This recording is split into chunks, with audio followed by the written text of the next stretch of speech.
What if I told you that Africa, yes, Africa, built a car company that dared to take on Toyota?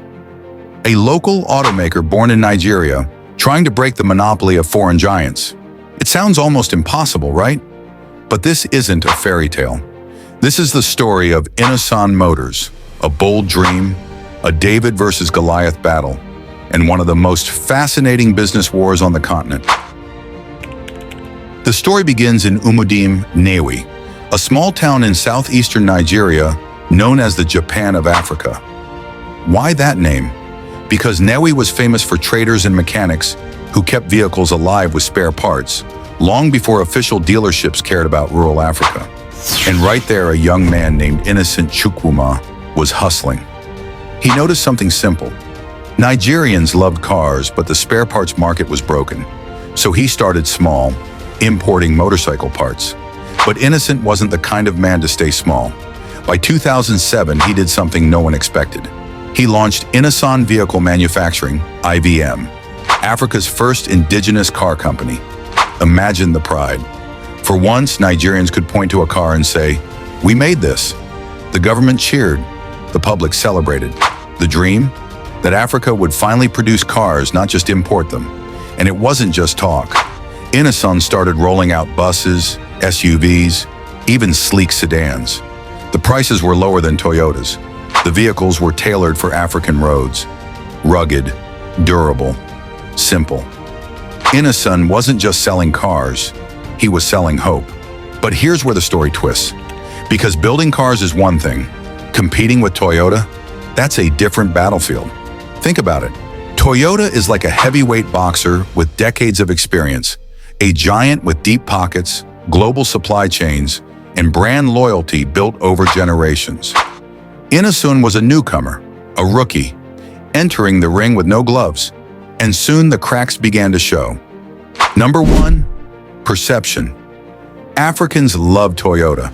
For decades, Toyotas were the workhorses of the continent, Hilux trucks powering farms, Corollas flooding taxi lines, Land Cruisers carrying politicians through rough terrains. Convincing people to switch to an Innoson? That was like asking someone to swap their trusted Nokia for an unknown phone brand. Number two, production capacity. Toyota could ship hundreds of thousands of cars to Africa in a year. Innoson was struggling with just a few thousand. It was like pouring a bucket of water into the ocean, barely a ripple. And then the economy struck. Nigeria's Naira weakened. Import duties, inflation, and political instability hit hard. Innoson was assembling cars in Nigeria, yes, but most of the components still came from abroad. As costs rose, the dream of affordable African cars began to slip. By the mid-2000s, Toyota wasn't even paying attention. They had Africa locked down. Innoson was still shouting, but the echo didn't reach far enough. But here's the twist you didn't see coming. Innoson didn't give up.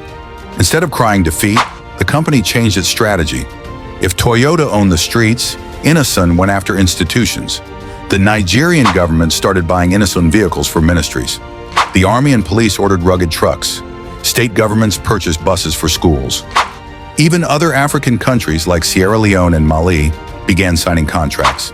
It was a clever pivot. Instead of trying to convince every single Nigerian driver, Innoson aimed at the big buyers, the ones who could purchase in bulk. And slowly the brand began to survive. Innoson himself became a symbol of resilience. Newspapers called him the African Henry Ford.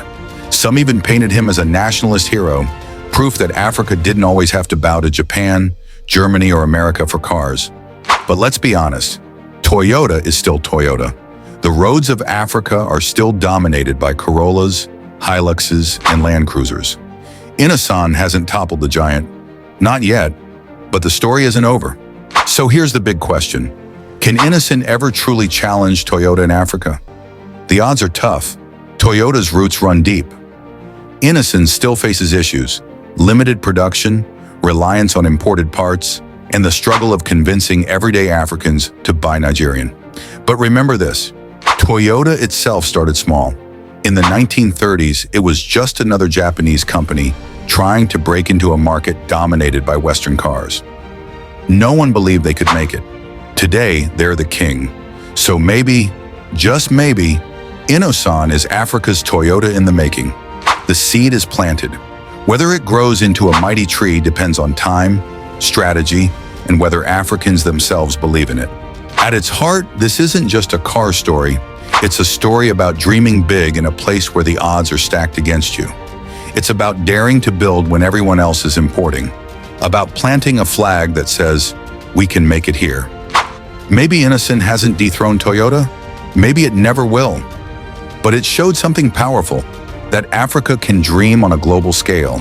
And who knows, 50 years from now, when people talk about the biggest car companies in the world, maybe Innoson will be on that list. Because every empire, Toyota included, started with just one brave step. So the next time you see a car on the road in Africa, ask yourself, is this just a machine, or is it a symbol of a continent fighting to rise?